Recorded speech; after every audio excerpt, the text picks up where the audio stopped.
Rhaenyra 6. The academic year of 106 AC drew to a close, and with it, Rhaenyra's first year at Winterhold College concluded. Her education had been as rigorous as it was enlightening. She approached her studies with a meticulous dedication, diligently taking notes and participating in discussions, absorbing everything from economic theory to the intricate history of northern governance. Beyond the lecture halls, she had embraced the college's practical training. While not possessing Mordred's innate, reckless grace, Rhaenyra applied herself to lessons in dagger combat and, to her surprise, discovered a natural talent for archery. The feel of the bowstring, the focused aim, the satisfying thwack of the arrow finding its mark, it offered a different kind of satisfaction than debates in the small council. Her friendship with Princess Mordred Stark had blossomed unexpectedly. Theon Stark's assessment of his granddaughter as a hurricane proved accurate, but Mordred's blunt honesty and thirst for action were a refreshing change from the veiled politeness of King's Landing. They became as thick as thieves, their bond forged in shared lessons, mock combat, and secret explorations of the college grounds. Mordred, with her characteristic lack of formality, had taken to calling Rhaenyra simply Rhae, a nickname Rhaenyra, to her own surprise, rather liked. In turn, Rhaenyra had started calling Mordred Red, a nod to her fiery spirit and often flushed cheeks after a vigorous training session. As the carriage, rather than the train, made its way back towards White Harbor for the return voyage to King's Landing, Rhaenyra felt a pang of longing for the austere but invigorating rhythm of Winterhold.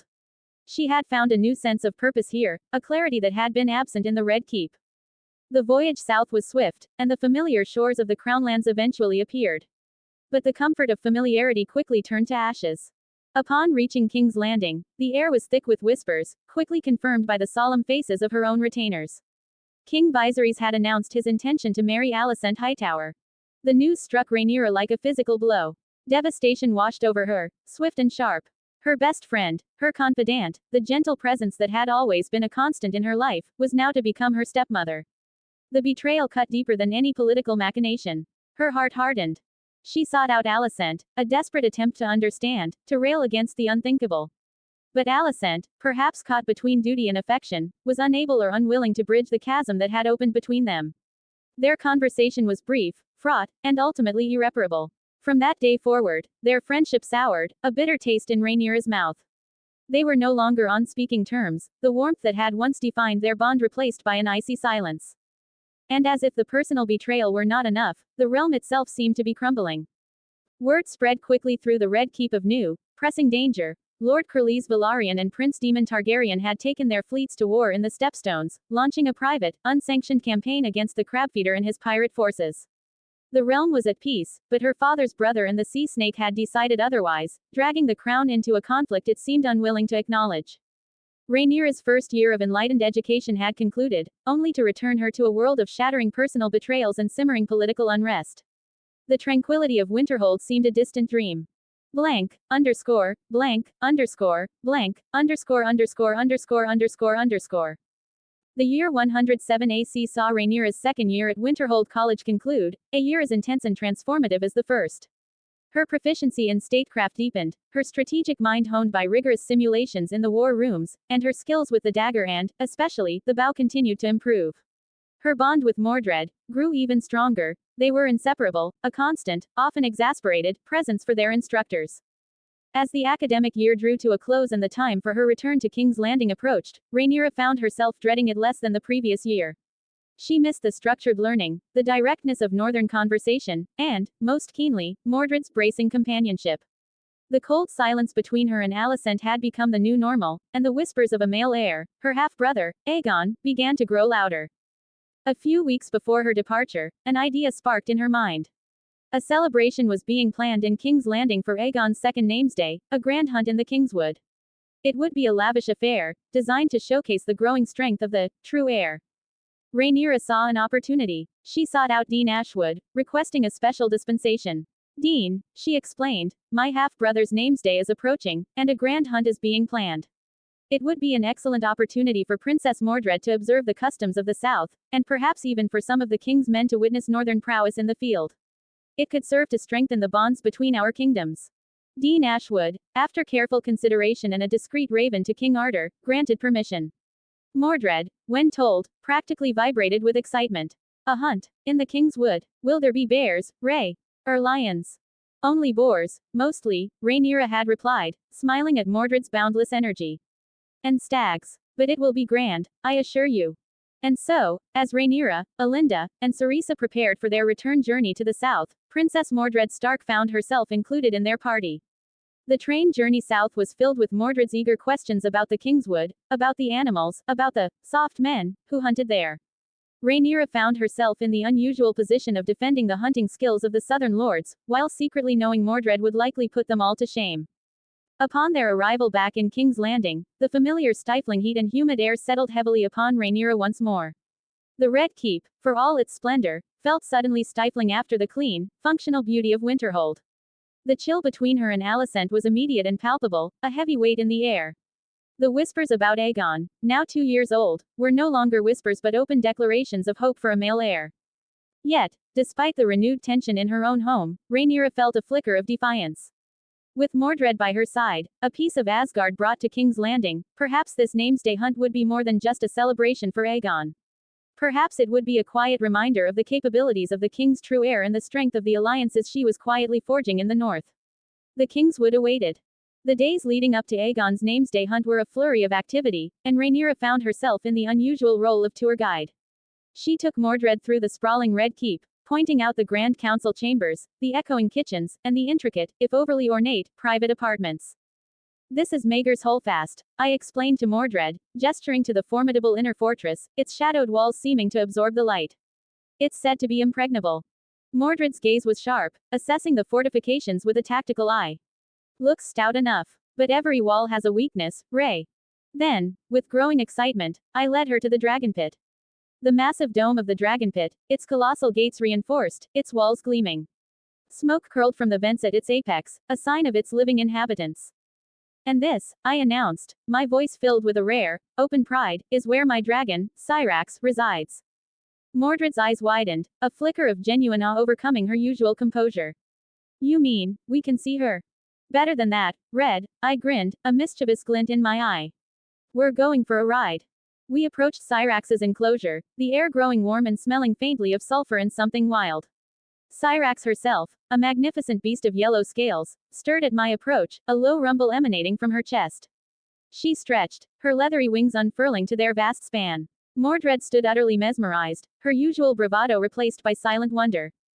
Come, I urged, climbing onto Syrax's back, settling into the familiar leather saddle. Hold tight to my waist, and don't look down if you're afraid. Mordred, without a word, climbed up behind me, her hands gripping my riding leathers with surprising strength.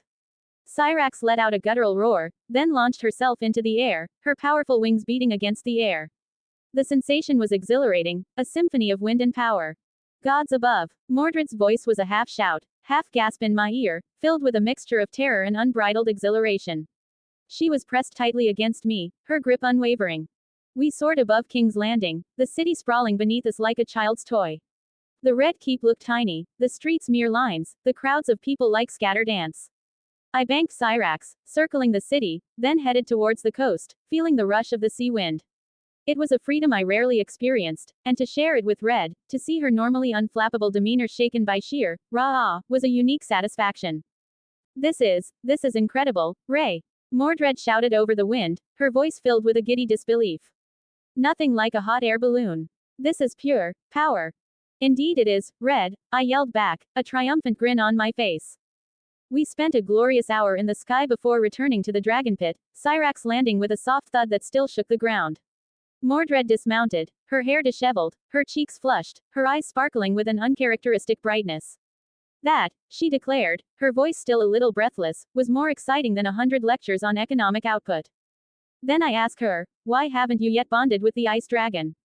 Red replies dejectedly, Father says I can bond only after my 15 names day. The rest of the days leading up to the grand hunt flew by. Mordred often begged for another ride, but I knew I couldn't risk unwanted attention drawn to her presence. The day of the grand hunt dawned, hot and humid even in the Kingswood. We made our way to the designated royal tent, a lavish affair of embroidered silks and velvet carpets. Inside, the ladies of the court were already gathered, a colorful array of gowns and jewels, their chatter a low, constant murmur. As Rhaenyra, Mordred, Alinda, and Cerisa entered and took their seats, a ripple of polite, yet undeniably curious, whispers went through the tent. Lady Darklyn, a woman known for her cutting remarks, immediately piped up. Princess Rhaenyra, how wonderful to see you. And you must be Princess Mordred. We've heard such tales of the North. All that, progress. Her tone dripped with sarcasm. Another lady, Lady Florent, chimed in, yes, how quaint, building roads and light bulbs. We in the South prefer the traditional ways, don't we? More natural. A few suppressed giggles followed. Mordred, however, merely raised an eyebrow. Indeed, my lady, she drawled, a smirk playing on her lips. It is quite different from King's Landing, where the progress seems to be solely in the invention of new gossip and the perfection of polite insults. We prefer to build things that actually work, rather than just look pretty. A hush fell over the tent. Alinda and Cerisa visibly winced, but I felt a surge of defiant pride. Then, after a while, the conversation started flowing naturally. Sometime later I took a leave saying I needed some fresh air. Then the Lannister Lord, Jason Lannister, a man known for his vanity and overbearing manner. He spotted me, his eyes gleaming, and made a beeline to where I was standing. Princess Rhaenyra, he boomed, a theatrical bow. It has been too long. Jason Lannister, at your command. Then he didn't wait for me to greet him. He continued talking, Princess, you should truly visit Castle Rock. There is no place like it in all the 7 kingdoms. My halls are grander than any holdfast in Westeros, and my coffers, well, let's just say they are plenty. I have the finest tapestries, the largest wine cellars, the most skilled artisans. A true jewel. You should see it. His meaning was clear, his clumsy attempt at a marriage proposal poorly veiled. My blood began to boil. He spoke of my hand as if it were another bauble to add to his collection, another piece of his vast, empty boast. I shot a furious glance at my father, who was watching the scene from afar with a strained expression. I knew he was aware of Jason Lannister's intentions, perhaps even encouraged them.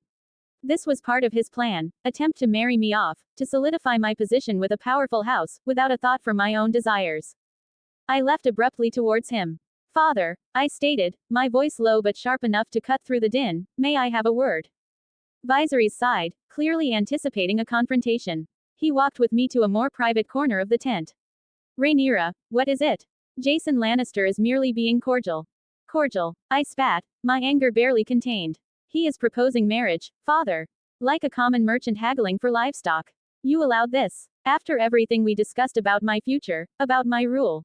Rhaenyra, be reasonable, Viserys pleaded, his voice rising slightly. He is a powerful lord, a good match. You are a woman, you will need a strong husband to support you as queen. I need no husband to rule. I retorted, my voice shaking with fury. And certainly not one who sees me as a gilded ornament for his legendary coffers. The very idea of being tethered to a man like Jason Lannister felt like a golden cage closing around me. This was the South. This was its suffocating tradition. You speak of ruling without understanding the necessities of alliances. Viserys countered, his face flushed. You are being foolish, Rhaenyra. Foolish, I scoffed, my rage boiling over. I have learned more about ruling in 2 years in Asgard than I ever would have here, surrounded by sycophants and old fools. I will not be traded like chattel, father. Without another word, I turned on my heel and stormed out of the tent, ignoring the shocked everyone. I found my horse, a sturdy bay, and swiftly mounted. My hand went to the quiver on my back, pulling out my bow and knocking an arrow, the familiar way to comfort. I dug my heels in, urging the horse into a gallop, disappearing into the dense kingswood. Behind me, I heard the rapid thud of hoofs. I didn't need to look back to know it was Mordred. She rode up beside me, her expression grim but understanding. She said nothing, simply keeping pace. We rode deeper and deeper into the forest, leaving the sounds of the royal hunt and the suffocating court far behind. The kingswood was thick, and the air, though still humid, felt cleaner away from the crowds. We rode for what felt like hours, the anger slowly draining from me, replaced by a cold resolve. Then, through the trees, a flash of brown. A large boar, its tusks gleaming, rooted among the ferns. Without a moment's hesitation, I pulled back my bowstring, aiming. The arrow flew, swift and true, embedding itself deep in the boar's flank. It squealed, stumbled, and then crashed to the ground. We dismounted, my blood thrumming with the thrill of the hunt. I drew my dagger, the blade cold and sharp in my hand, and plunged it into the boar's throat. Warm, crimson blood welled up, spilling over my hand, staining my riding attire and splattering against my neck. It was a messy, brutal act, yet in that moment, it felt real, visceral, a cleansing antidote to the suffocating niceties of court. As I worked, Mordred suddenly spun, her bow already drawn. Another boar, disturbed by the commotion, charged from the undergrowth. Her arrow flew, striking it cleanly. Mordred ran to it, her own dagger flashing, performing the same swift, decisive act. Good shot, Red, I called, my voice rough with exertion. You too, Ray, she replied, wiping blood from her own blade. Now, let's get these skinned. We're going to need dinner. While I gathered dry wood to build a fire, Mordred, with practiced efficiency, began the grim but necessary task of field dressing the boars. Her movements were swift, skilled, and utterly unperturbed by the gore. She expertly removed the skin and intestines, her focus absolute. Soon, a small fire crackled, and we roasted chunks of the boar meat over the flames, the rich, smoky scent filling the forest air. We ate in companionable silence, the warmth of the fire warding off the chill of the encroaching evening. As the flames danced, reflecting in our eyes, the tension of the day began to melt away, replaced by the familiar comfort of our friendship. Remember that time we swapped out all the Alinda's clothes with dirt rags? Mordred chuckled, a mischievous glint in her eyes. And what about the time we dyed all the laundry blue? I reminded her, grinning. We sat by the fire, the sounds of the Kingswood peaceful around us, our laughter echoing softly.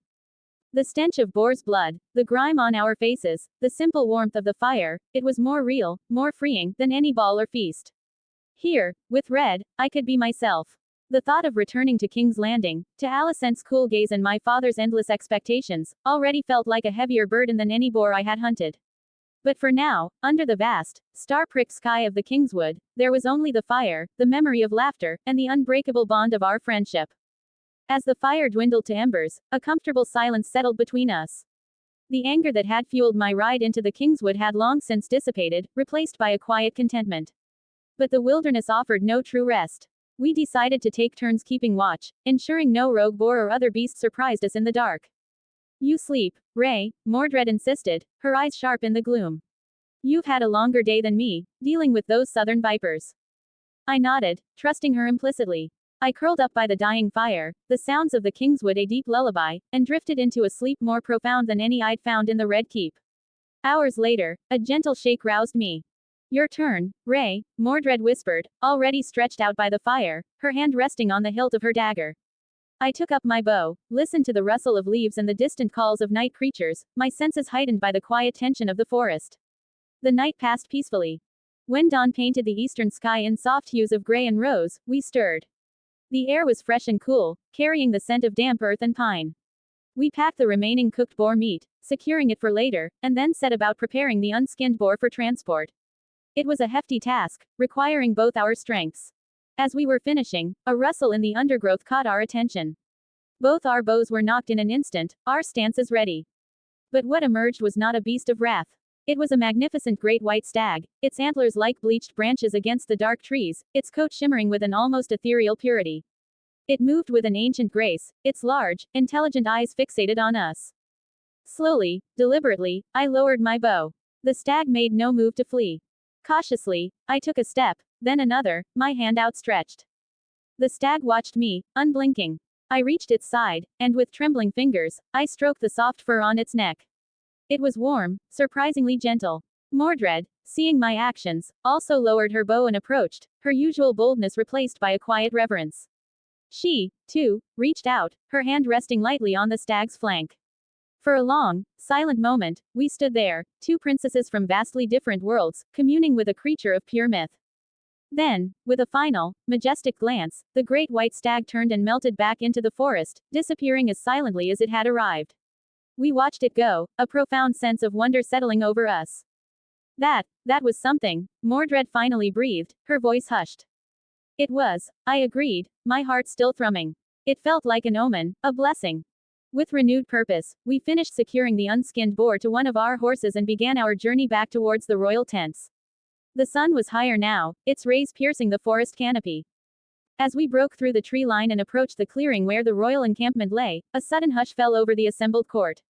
Lords and ladies, servants and squires, all stopped what they were doing, their conversations dying on their lips. All eyes turned to us.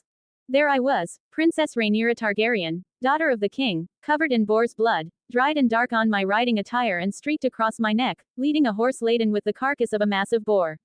And beside me, equally disheveled but carrying herself with untamed pride, was Princess Mordred Stark, her own clothes stained, her bow still slung easily over her shoulder. The contrast with the meticulously dressed courtiers, their faces clean and their expressions a mixture of shock and disdain, was stark. No one spoke. The entire grand hunt, organized for the names day of Prince Aegon, seemed to halt, its grandiosity momentarily overshadowed by the raw, undeniable spectacle of two bloodied princesses who had clearly found their quarry, and themselves, in the wild. Like that, with a silence that spoke volumes, the grand hunt concluded. 12 comments 0 vote. Rhaenyra 7. The year is now 113 AC. 7 years had passed since Rhaenyra first set foot in Winterhold College. She had arrived a curious, somewhat pampered princess. She now stood a formidable young woman, sharpened by northern education, her mind a repository of statecraft, strategy, and innovation. Her talent for archery was now widely acknowledged, and her proficiency with a dagger was deadly. The final farewell to the Stark family in Winterfell was filled with solemn respect. King Arthur and Prince Antares commended her dedication, and she, in turn, expressed her profound gratitude. Your Grace, Prince Antares, Rhaenyra stated, her voice clear and resonant, the lessons I have learned here are invaluable. Asgard has shaped me in ways I could never have imagined. And I pledge, that in time, when I am blessed with children, they too shall come to Winterhold to learn as I have. Astrid Flint, her features softened with a genuine warmth, embraced Rhaenyra. You will always have a home here, Princess Rhaenyra. Then came the hardest farewell. Mordred stood before her, her usual bravado momentarily lost. For 6 years, they had been, Ray, and Red, inseparable, sharing triumphs and frustrations, laughter and whispered secrets. Now, an ocean would separate them. Red, Rhaenyra choked out, her voice thick with emotion, tears welling in her eyes. She pulled Mordred into a fierce embrace, holding her tightly. Mordred, uncharacteristically, clung just as fiercely, her own shoulders shaking. Don't you dare forget me, Ray, she whispered, her voice rough. Don't you dare let those soft southerners make you forget everything you learned. Never, Red, Rhaenyra vowed, pulling back, tears streaming down her face. And you write to me. About every new invention, every wild boar you hunt. And if there is ever any need at all, for help, for strength, for anything, know that I will be there for you. And you for me. Mordred nodded, wiping furiously at her eyes. Always, Ray, now go. And don't let them turn you into some simpering southern flower. With a final, tearful goodbye, Rhaenyra, Alinda, and Cerisa boarded the ship bound for King's Landing, leaving Asgard and its harsh, honest magic behind. The return to King's Landing was met with a grand spectacle, a tourney, ostensibly held in honor of her completing her education. The Red Keep buzzed with activity, banners fluttering, knights polishing their armor, and ladies donning their finest silks. It was a stark contrast to the quiet, purposeful energy of Winterhold, and Rhaenyra felt a familiar sense of discomfort settle upon her. The politeness here felt heavy, the smiles often brittle. During the opening ceremonies of the tourney, a roar erupted from the crowd. All eyes turned to the sky. Descending from the clouds, a massive, black shape, its scales gleaming under the sun.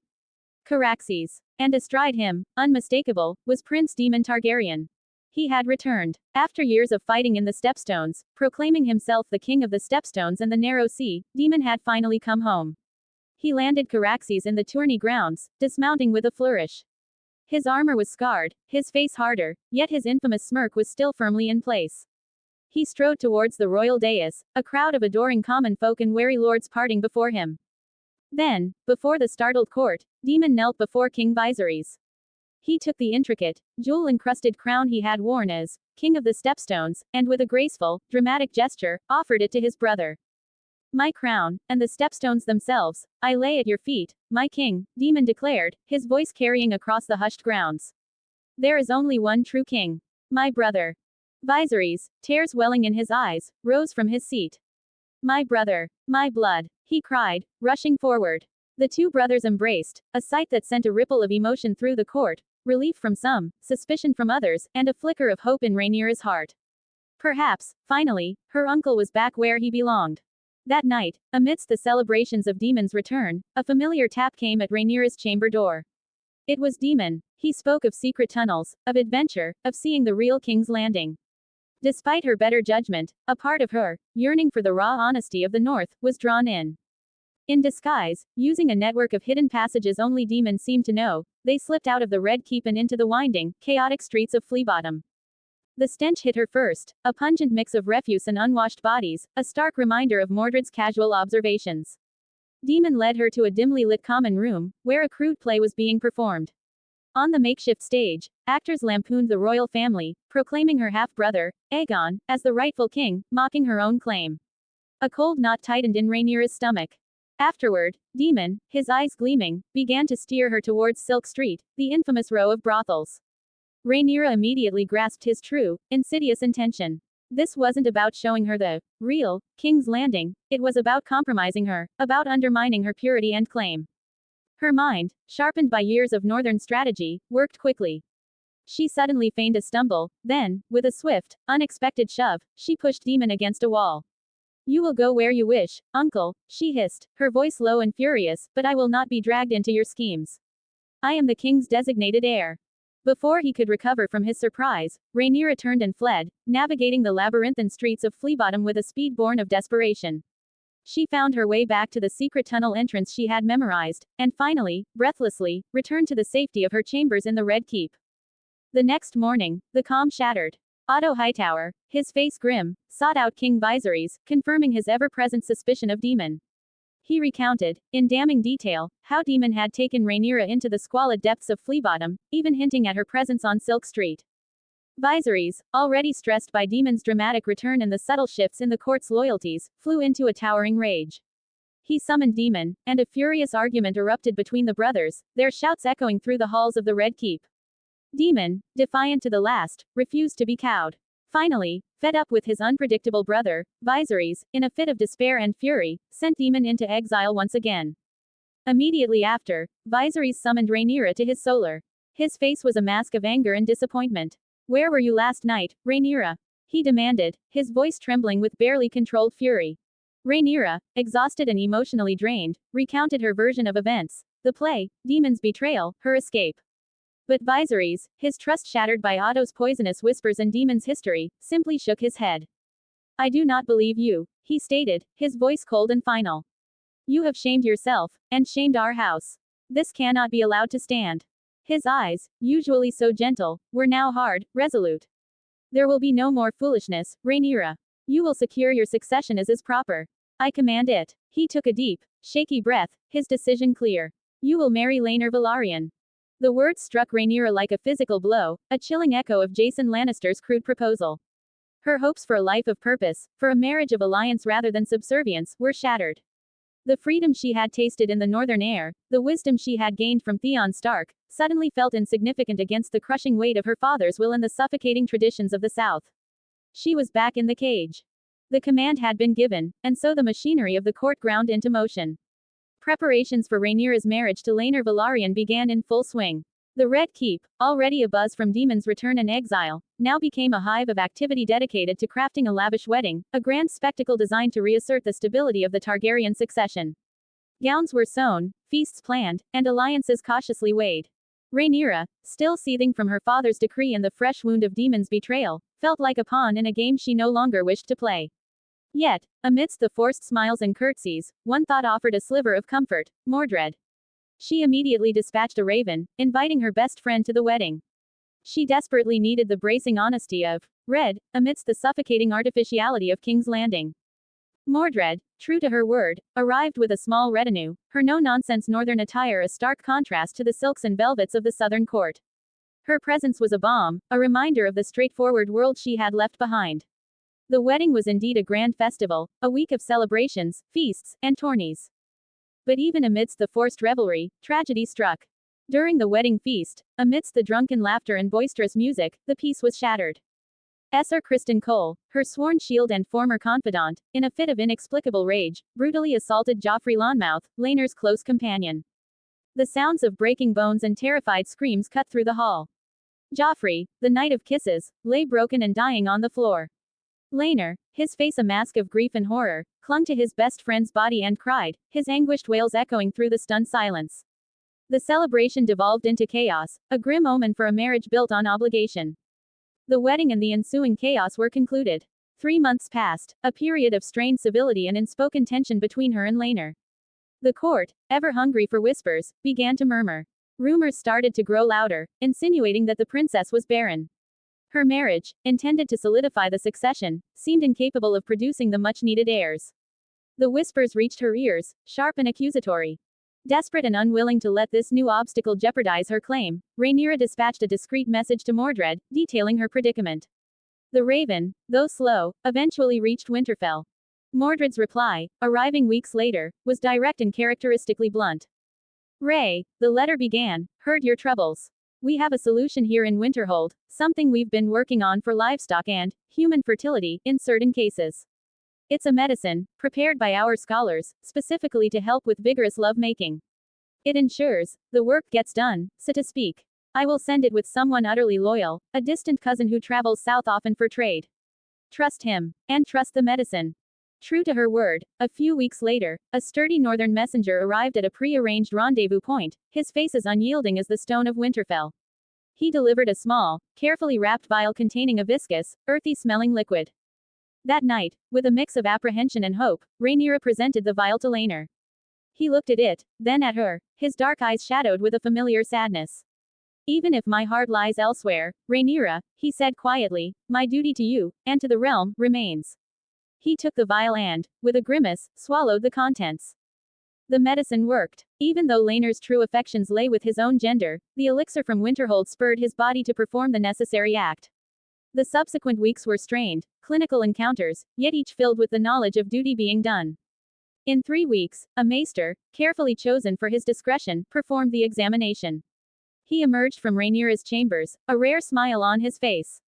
Princess, he announced, his voice filled with relief, you are indeed pregnant. A wave of profound relief washed over Rhaenyra. She immediately dispatched another raven to Winterfell, a short, heartfelt message. It worked. Thank you, Red, you have saved my claim.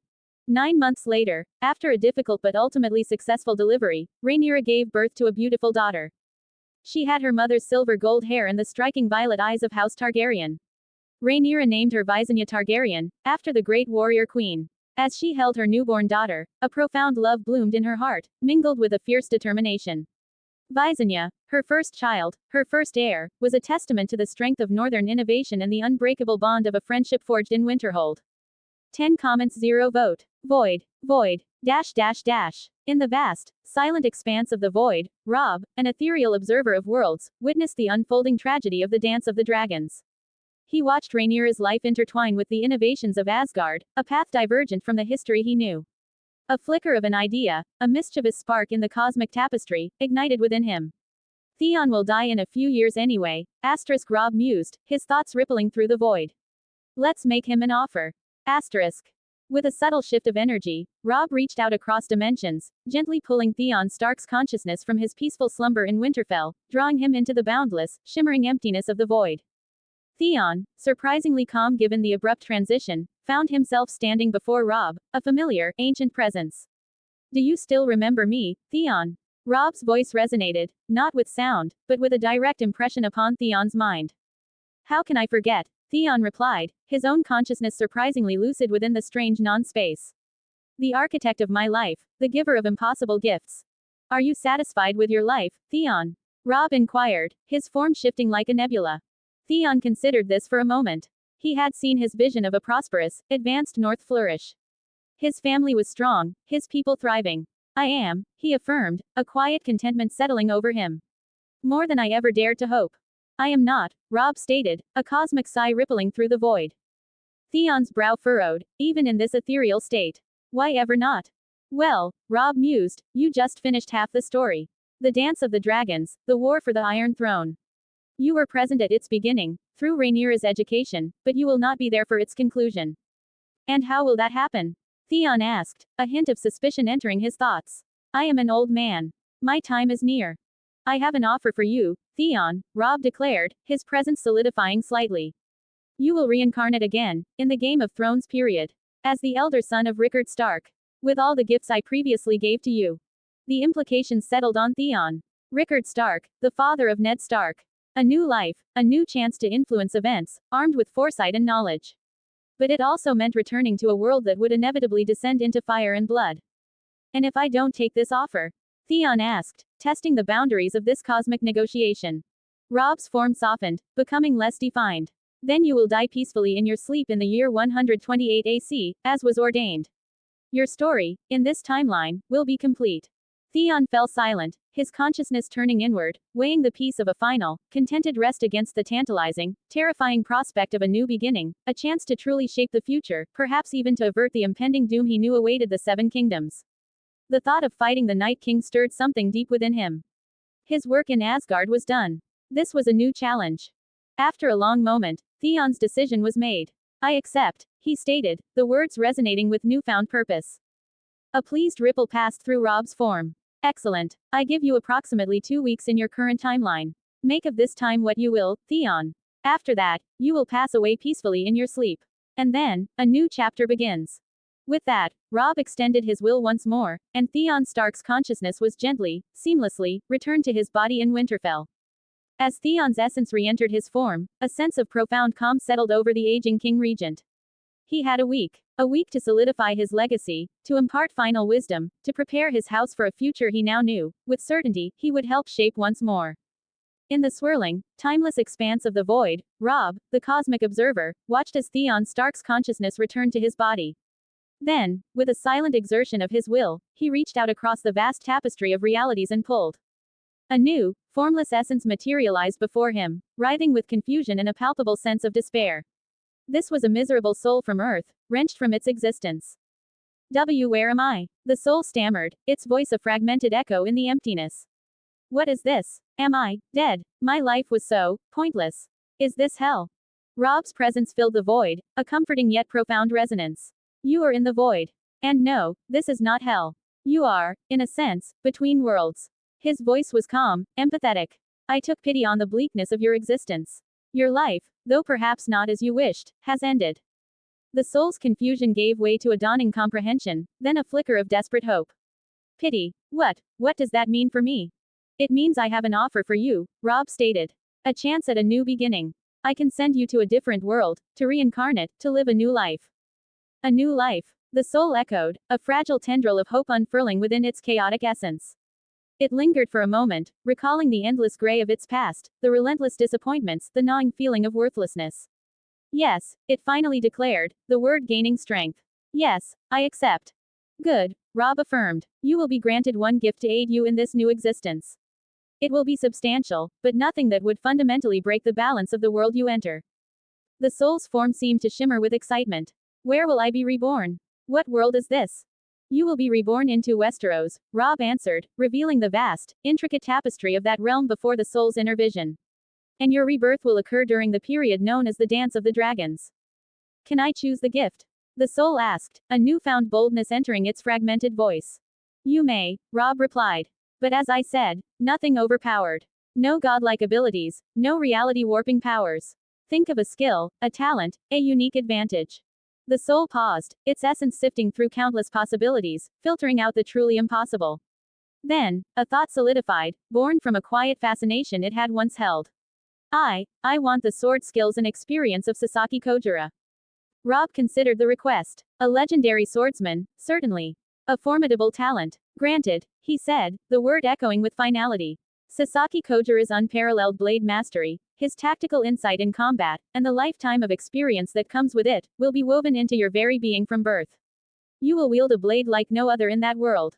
Robb then added, a touch of anticipation in his tone, your memories of your past life, and the full understanding of your gift, will unlock when you reach 8 years old. The soul absorbed this, images of knights, dragons, and ancient castles flashing through its awareness. A dangerous world, yes, but a world of action, of skill, of consequence. A world where a sword, and the mastery of it, could mean something. So, Robb's voice concluded, are you ready?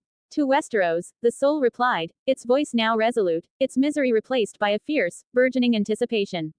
Send me to Westeros. As the soul began to fade, drawn back into the threads of creation and rebirth, Robb's voice reached it one last time, tinged with a hint of cosmic amusement. And get ready for a surprise.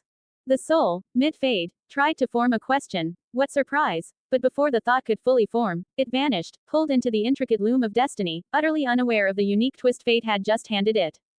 19 comments 0 vote. Author's note. Theon Stark will be reborn in the same timeline. Also, for those asking clarification about ice dragons. It is not that difficult to make connections who will be their rider, if any other house has them why would they let Starks rule them? I'm telling this from Southern Lord's perspective. But we know the other northern house have ice dragons, and they cannot turn their backs on Starks because they have been given wolf potion before bonding to ice dragons. For those who don't know, if you take the wolf potion they will have a pack mentality that cannot betray the pack. 6 comments 0 vote. End of an era. 114 AC. Winterfell. Back in the quiet of his solar in Winterfell, Theon Stark slowly became aware of his surroundings, the familiar scent of hearth smoke and aged parchment filling his senses. The encounter in the void felt as real as the chair beneath him, and the implications of Robb's offer settled deep within his ancient bones. 2 weeks. That was all he had left in this life. His conscious mind, sharp as ever, immediately began to work, planning for this unexpected, final chapter. He reached for the bell cord, a faint chime echoing through the heavy door. Moments later, a loyal Stark guard, a burly man named Gareth, appeared. Gareth, Theon's voice, though aged, held a newfound authority that cut through the usual evening quiet. Summon my son. Tell him I require his presence in my solar, immediately. Gareth, accustomed to his king regent's often solitary nature, simply nodded, his expression unwavering, and departed with quiet efficiency. A while later, footsteps approached, and the door opened again. King Arthur Stark, Theon's son, entered, his brow slightly furrowed with a mixture of concern and curiosity. Theon rarely summoned anyone, least of all for anything that seemed less than urgent. Father, Arthur began, his voice respectful, tinged with concern. Is everything well? Theon looked at his son, a faint, knowing smile playing on his lips. Come, sit, Arthur. I have a task for you. He gestured to the chair opposite him by the hearth. I want you to prepare a feast. To be held in 2 weeks' time. Arthur's eyebrows shot up. A feast, father, now. Not just any feast, Theon continued, ignoring his son's surprise. I want you to send ravens. To Lyra and her family. To Morgan and her family.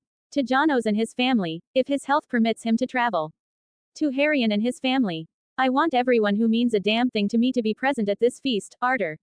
I want to see all of them, in one room. It has been a long time. Arthur's confusion deepened. He knew his father valued efficiency and quiet reflection over lavish displays. Father, is everything truly all right? Why the sudden change of heart about feasts? You've never been so forthcoming for such a thing. Theon's gaze softened slightly, a hint of his future self shining through. When you grow old, Arthur, you will understand. For now, go, make the preparations for this feast. And stop asking so many questions. He gave a dismissive wave of his hand, a silent command for Arthur to obey. Arthur, sensing an unshakable resolve in his father's tone, and knowing better than to press a matter when Theon's mind was made up, simply nodded. As you command, father. It shall be done. He rose and exited the solar, leaving Theon alone once more, the faint hum of the void still lingering at the edge of his perception. He had a week to savor the present, and to quietly, subtly, prepare the groundwork for a future he would help build again. The 2 weeks passed quickly, a flurry of activity in Winterfell as ravens flew, messages were delivered, and the Great Hall was prepared for a gathering unlike any in living memory. True to Theon's request, nearly every living member of his extended family, those closest to him and those whose lives he had significantly touched, began to arrive. Lyra, his steadfast sister, came with her children and grandchildren. The Great Hall, usually bustling but rarely filled to this degree with so much personal history, now buzzed with warmth, shared laughter, and the echoes of a lifetime of connections. On the appointed night, Theon Stark sat in the main chair at the head of the high table in the Great Hall of Winterfell. The familiar faces of his children, grandchildren, great-grandchildren, cousins, and lifelong friends stretched out before him, illuminated by the steady glow of the light bulbs. King Arthur, his eldest son and successor, sat to his right, a quiet strength in his presence. To his left sat Morgan, his beloved daughter, her sharp gaze taking in the bustling hall. Further down, his other son, Harrion, strong and dependable, spoke quietly with his own family. And close by, his twin brother, Janos, frail but with an unyielding spirit in his eyes, sat with his family, a silent testament to a lifetime of shared battles and brotherhood. Mordred, his fiery great-granddaughter, was a vibrant presence elsewhere at the tables. He looked out at them all, a sense of contentment washing over him. The sounds of conversation, the clinking of tankards, the rich aroma of roasted meat and mulled wine, it was all a symphony of the life he had built, the legacy he had forged. Then, with a gentle clearing of his throat, Theon pushed himself to his feet. The buzz in the hall slowly quieted, all eyes turning towards the aging, yet still imposing, figure of the King Regent. My family, my friends, people of the North, Theon's voice, though softer with age, still carried the resonant authority of a king. Thank you. Thank you for being here tonight. For gracing this hall with your presence, for sharing this meal, and for being there for me in every aspects of my life. He paused, his gaze sweeping across the faces, each one holding a memory, a story, a shared experience. To my son, Arthur, he began, his voice imbued with pride, who has carried the mantle of king with strength and wisdom. To Morgan, my daughter, whose keen mind and compassionate heart have always been a solace. To Harrion, my loyal son, whose strength and quiet dedication have ever been a comfort. To Lyra, my dear sister, whose counsel has always been a quiet strength. His gaze then settled on the man beside her. And to Janos, my brother in blood, in arms, and in spirit. You have stood by me through every battle, every war, every challenge, every decision. Your presence here, as always, means more than words can say. He continued, naming others, small gestures, shared moments, private jokes that only they would understand. The laughter in the hall was soft now, touched with emotion. He thanked them for their trust, their dedication, their unwavering belief in the vision they had collectively brought to life. You have been with me, Theon concluded, his voice swelling with genuine affection, through thick and thin. Through the fires of rebellion and the quiet years of building. Through triumphs and through challenges. You are my family, my legacy, my heart. He raised his tankard high, the glint of the firelight reflecting in his ancient eyes. Around the hall, every person raised their own drinks, their eyes fixed on him. For Asgard, Theon proclaimed, his voice ringing with power and deep, abiding love. A resounding chorus echoed back, filling the great hall with a unified roar that vibrated with pride and devotion, for Asgard. The feast continued, joyful and boisterous, but for Theon, it was more than a celebration. It was a farewell, a final, heartfelt embrace of the life he was about to leave, and the people who made it worth living. He savored every moment, every face, every shared laugh, imprinting it all into his soul for the journey that awaited him. That night, after the great feast where he had bid his unspoken farewells, Theon Stark retired to his chambers. He drifted into sleep as peacefully as a snowflake settling on a quiet branch. He never woke. The next morning, the news rippled through Winterfell like a cold gust of wind. The King Regent, Theon Stark, had passed away in his sleep. A silence fell over the castle, quickly followed by the mournful tolling of the great bells, their somber melody carrying across the snowy fields to Winterhold. The bells of the college joined the chorus, a mournful dirge for their founder and inspiration. Ravens were immediately dispatched to every lord of Asgard, carrying the heavy tidings. By the following day, the great hall was filled once more, but this time, the atmosphere was one of solemn grief. Every lord and lady of Asgard, accompanied by their families, had traveled to Winterfell to pay their last respects to the man who had reshaped their world. The entire North mourned, a deep, collective sorrow for the architect of their prosperity and freedom. The burial was a hushed, dignified affair in the ancient crypts of Winterfell. As Theon's body was laid to rest amongst his ancestors, the chill of the crypt seemed to mingle with the warmth of shared tears. After the burial, a final feast was prepared, not for revelry, but to celebrate his colossal legacy. The great hall, now draped in somber colors, slowly filled again. As the night wore on, the initial silence gave way to the clinking of tankards and the rise of voices, each one sharing a story, a memory, a testament to the man they had lost. One by one, the lords of Asgard rose, their faces etched with respect and a profound sense of gratitude, to offer their toasts. He was the architect of Asgard. Lord Karstark boomed, his voice thick with emotion. He built us from the ground up. Lady Dustin, her gaze unwavering, added, he was the one who broke the chains of Asgard which were binding us to the south. He taught us true freedom. He was the one who brought the Iron Throne to heel. Lord Manderly declared, a fierce pride in his eyes. He made them respect the North, truly respect us, for the first time in centuries. There will never be another Stark like him in the future, King Arthur said, his voice quiet but firm, raising his own goblet. His vision, his wisdom, his strength, they are unmatched. Then, as one, the assembled lords and ladies of Asgard rose, their voices uniting in a powerful, resounding shout that filled the great hall and echoed into the winter night. Theon Stark, the Great Wolf. His passing marked the end of an era, but his legacy, woven into the very fabric of Asgard, would endure. 7 comments 0 vote. Timeskip. A solitary moon had waxed and waned since the passing of Theon Stark, the Great Wolf. The deep mourning that had gripped the north still lingered in the air of Winterfell, a quiet sorrow woven into the daily rhythms of the castle. King Arthur, Theon's son, now sat fully on the throne, guided by the immense legacy his father had left behind. Then, one cold, clear night, a new life entered the world. Within the ancient walls of Winterfell, Rickon Stark's wife, Gillian Stark, went into labor. Inside the birthing chambers, as the dire wolves' howling reached a crescendo, Gillian gave a final push. And then, a cry, strong and clear, filled the room. "It's a boy," the midwife announced, her voice trembling with exhaustion and awe. The wailing of the dire wolves outside seemed to temper, shifting into a low, rumbling chorus, almost as if in acknowledgement. When the news of the wolves' behavior spread through the castle, and then beyond, everyone thought it was a good omen, a sign that the old gods themselves were acknowledging the birth, perhaps even that the spirit of the great wolf watched over his new descendant. The new babe was named Cregan Stark, and he bore the undeniable marks of his lineage: brown hair like the rich earth of the north, and gray eyes as deep and sharp as a winter sky. He was a true son of Winterfell, born into a north forged by his great-grandfather, a north that would one day look to him for its future. The era of Theon Stark had passed, but a new one, heralded by the ancient calls of the direwolves, had just begun. The royal children in both King's Landing and Driftmark had seen significant growth, solidifying the claims and lines of succession that would, in time, become the very fault lines of the realm. In the Red Keep, Queen Alicent Hightower had busied herself with fulfilling her royal duty, producing a robust set of children who were the very image of their father, King Viserys. First came the ethereal Helaena Targaryen, a gentle and often wistful girl. Then, the formidable Aemon Targaryen, known for his fierce demeanor even in youth, and lastly, the youngest prince, Daeron Targaryen, who would later prove himself courageous and dutiful. All three bore the characteristic silver gold hair and violet eyes of the Targaryens, solidifying their legitimacy in the eyes of the court. Meanwhile, across the Blackwater and across the years, Crown Princess Rhaenyra had also seen her family grow. After the birth of Visenya, who was now a spirited young girl, Rhaenyra had given birth to 3 more sons, completing her immediate nursery.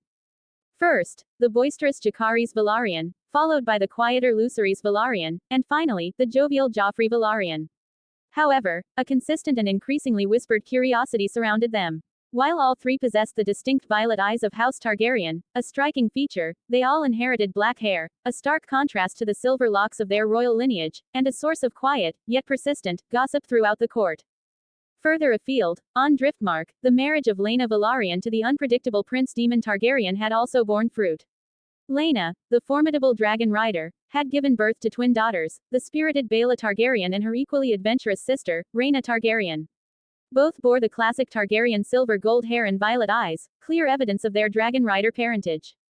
The chessboard of succession was slowly filling with pieces, each child, each birth, adding another layer of complexity and potential conflict to the simmering tensions within the realm. The silence between Rhaenyra and Alicent remained a heavy cloak, stretched over the growing numbers of their respective children, each a living testament to their competing claims and the future of the Iron Throne.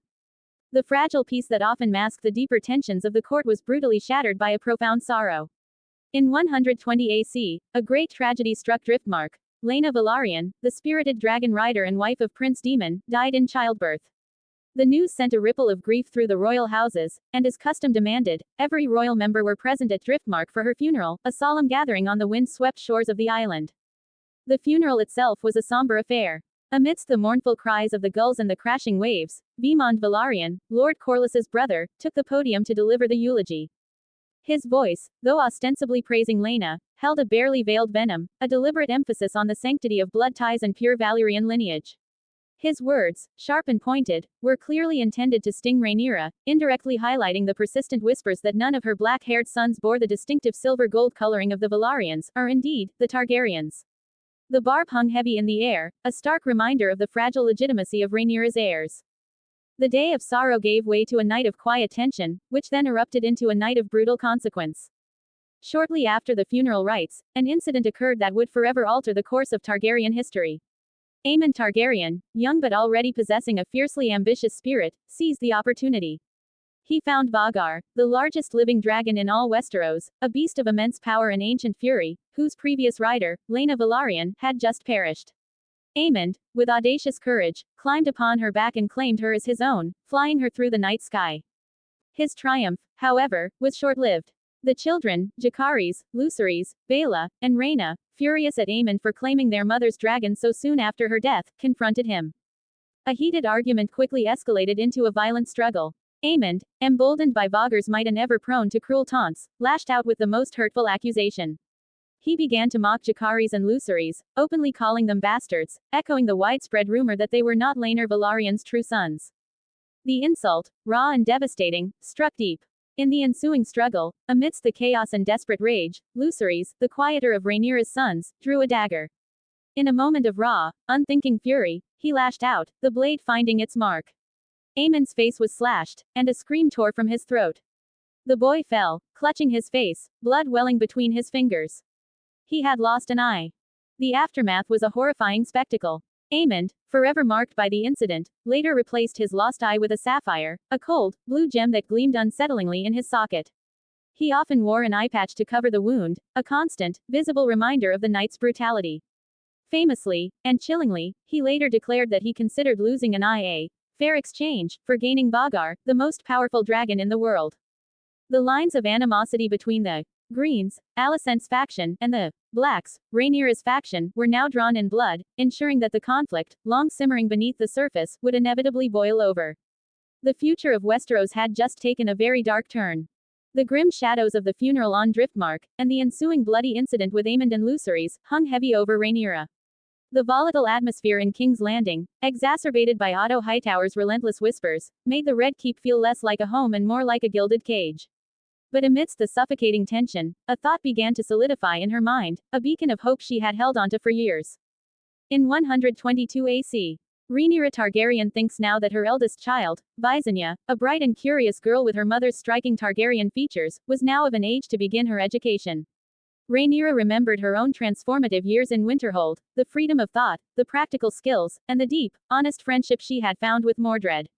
It was exactly what Visenya needed, a world away from the viper's nest her own court had become. Rhaenyra immediately began preparations for her daughter's journey. This was not a mere dispatch, but a carefully considered investment in her heir's future, a continuation of the bond she shared with the North. She penned a formal, yet heartfelt, letter to King Stark, his father having passed away just 2 years prior, requesting his permission for Visenya to enter Winterhold College. She emphasized the legacy her own education had left, and her desire for her daughter to be similarly prepared for the unique challenges of ruling. The reply from Winterfell arrived weeks later, sealed with the direwolf sigil. King Stark had granted his permission. His letter was gracious, expressing the North's continued commitment to the alliance forged through education and acknowledging the strength of the bond between their houses. With permission secured, Rhaenyra oversaw every detail of Visenya's departure. She ensured her daughter would be well provided for, with a tutor for the journey and a carefully selected retinue. For companions, she chose 2 young ladies of good standing and sharp wits, Viella Celtigar and Lisa Hayford, to accompany Visenya. Both were slightly older than the princess, chosen for their discretion and loyalty. And so, with a mixture of maternal longing and fierce determination, Rhaenyra watched as her eldest child, Princess Visenya, set off on the long journey north, towards Asgard and the education that had once armed her mother against a hostile world. The princess hoped that the wisdom of Winterhold would shield Visenya from the bitter resentments and dangerous games that now consumed the south. 10 comments 0 vote. Memories. 122 AC. The crisp morning light filtered through the familiar window of his bedchamber in Winterfell. For Cregan Stark, it was the dawn of his 8th namesday.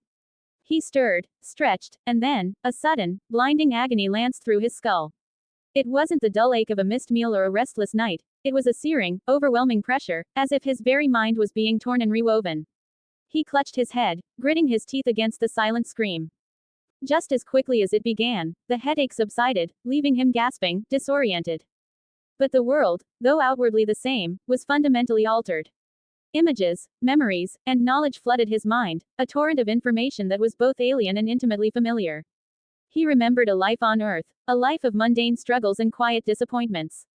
He remembered the vast, swirling emptiness of the void, and the cosmic entity named Rob. The conversation replayed in his mind. The offer, the choice of a gift, Sasaki Kojira's sword skills and experience. He, Cregan Stark, was a reincarnated soul. As the initial shock began to recede, a more analytical process took over. He began to compare the world he now inhabited to the stories he knew from his previous life, the intricate tapestry of a song of ice and fire. And what he saw was startling. Everything, he thought, his young mind reeling, everything has changed. The North was not the wild, isolated kingdom of his previous knowledge. It was Asgard, a beacon of technological and social progress, with trains, hot air balloons, widespread literacy, and a thriving college that drew royalty from across the narrow sea. The Iron Throne, far from holding absolute sway, seemed to operate with a cautious respect, even deference, towards the north. Rhaenyra, the princess, was now a mother, but her children's dark hair was a stark divergence, and she herself had been educated in Winterhold. And the architect of it all. The man whose vision had rewritten the destiny of Westeros. Theon Stark, the Great Wolf.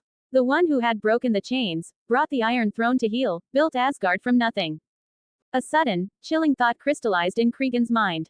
He, too, was a reincarnated soul. He must have been. The level of foresight, the sheer scale of the changes, it couldn't have been mere coincidence or genius. And then, the final piece clicked into place. Robb's parting words in the void, just as he was fading, "Get ready for a surprise." "This is the surprise," Cregan whispered, his gray eyes, now filled with a newfound depth of understanding, gazing at the familiar wooden ceiling of his room. The Great Wolf, the visionary King Regent, had been another one of Robb's chosen. And now, Cregan was here, in a world utterly reshaped, unknowingly following in the footsteps of a man who was, in essence, his spiritual predecessor. The dance of the dragons was still coming, but the players, and the very board, were different.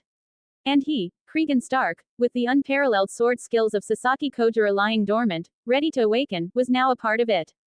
Cregan Stark, now fully aware of his past life and the altered reality of Westeros, lay still in his bed, the morning sun painting faint patterns on his stone wall. The throbbing in his head had subsided, but the torrent of new information left him feeling both exhilarated and strangely adrift. His mind, now a confluence of two lifetimes, raced through possibilities. What should be his plans for the future?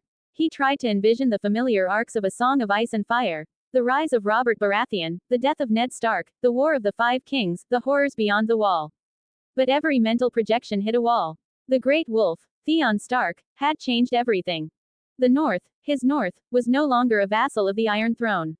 It was Asgard, an independent, self-sufficient kingdom, technologically advanced and strategically robust. The old grievances that led to northern rebellions in his past life no longer existed. The Starks were kings in their own right, and a powerful, respected force on the world stage, not just a distant, loyal banner. The Dance of the Dragons, the very event he was seemingly reborn to witness, felt oddly irrelevant to Asgard. While the South would tear itself apart in a brutal civil war over a succession dispute, Asgard had its own affairs, its own progress. He could easily stay safely within Asgard's borders for the rest of his life, observe the unfolding chaos from a distance, and contribute to the continued prosperity of his homeland. The notion of actively participating in that bloody conflict, which no longer directly threatened the North's sovereignty, seemed unnecessary, even foolish. He was the second son, with a powerful elder brother, Barthogen, already being groomed for leadership, and a capable aunt, Mordred, a formidable force in her own right. His unique skills, once fully awakened, would make him an exceptional warrior, a master of blades. He could serve his family, protect his people, and live a life of comfort and quiet purpose, far from the intrigues of the Red Keep. Perhaps, he thought, a sense of quiet resignation settling over him, that's it. That's my purpose here, to simply live in this new, better North. The cosmic chess game Robb was playing suddenly seemed simpler. The Great Wolf had made his move, and now Cregan was merely a piece on a board already largely decided, at least for the North. He could live out his days, contribute to Asgard's ongoing development, and fulfill his duty to his family. Unless, of course, life decided to throw a curveball. And Cregan, with a faint, knowing smile, suspected that in Westeros, even a reshaped one, a curveball was never far away. Cregan shook off the lingering strangeness of his awakening. He splashed cold water on his face, the familiar chill of Winterfell well water grounding him in the present. Dressed in comfortable northern woolens, he made his way through the familiar corridors, the scent of fresh bread and roasted meats drawing him towards the great hall for the morning breakfast. The hall was already bustling with the warmth of family. At the high table sat his grandfather, Antares Stark, a stern but fair man who now held the mantle of Crown Prince of Asgard, with his grandmother, Astrid Stark, a regal presence beside him. His father, Rickon Stark, sat with his mother, Gillian Stark, their faces still showing the quiet joy of his own birth, though the lingering grief for the Great Wolf was evident in their subdued manner. His uncle, Bernard Stark, was there with his wife, Lyra Karstark, and their sons, their laughter adding a welcome lightness to the morning. His aunt, Mordred, was also present, likely seated amongst her own family, her familiar sharp gaze assessing the hall. And at the far end, his elder brother, Barthogen Stark, already possessed a quiet, thoughtful bearing, while his younger sister, Sarah Stark, still a playful child, chatted animatedly with her mother. His great-grandfather, Arthur Stark, was absent, likely already off on an inspection tour of the wall, a duty he took with utmost seriousness. Cregan slid into his customary chair, his mind still swirling with the implications of his past life and the altered timeline. He ate in silence, the taste of warm bread and bacon a familiar comfort, as he tried to piece together his future. His musings were abruptly broken when Grandfather Antares cleared his throat, his voice cutting through the gentle clatter of plates. "Everyone," Antares announced, his voice carrying well down the table. "I have news from King's Landing. Crown Princess Rhaenyra's daughter, Princess Visenya Targaryen, is now of age where her education is to begin." He paused, a faint smile touching his lips. "And as per the request from Princess Rhaenyra, she will be attending Winterhold College with Cregan. She will be arriving in Winterfell by tomorrow afternoon from White Harbor by train." He then looked to his father, Rickon. "Rickon, ensure the necessary preparations are made to receive the princess upon her arrival." His father nodded. "It shall be done, father." Everyone at the table murmured in agreement, then resumed their eating, the news of the incoming princess adding a new hum of anticipation to the hall. Cregan, however, felt a jolt. Visenya Targaryen, Rhaenyra's daughter. Another piece of the game had just moved, a familiar yet changed character entering his immediate orbit. After breakfast, Cregan, restless with his newfound awareness, made his way to the courtyard. He spotted a pile of wooden swords near the training dummies, and with a casual air, he picked one up. As his fingers closed around the hilt, a strange surge of innate understanding coursed through him. It was as if his hand knew the sword, the balance, the potential. He raised the wooden blade, and without conscious thought, fell into a stance.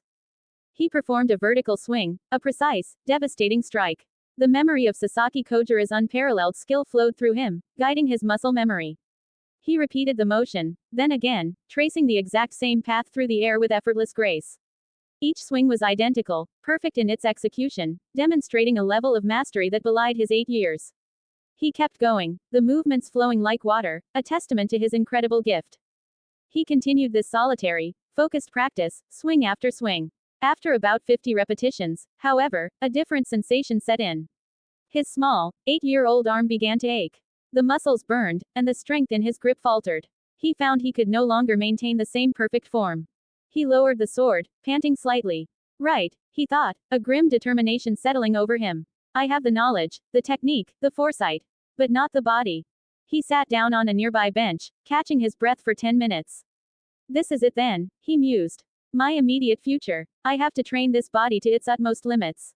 Only then can I truly utilize Sasaki Kojira's techniques to make this vessel worthy of the gift."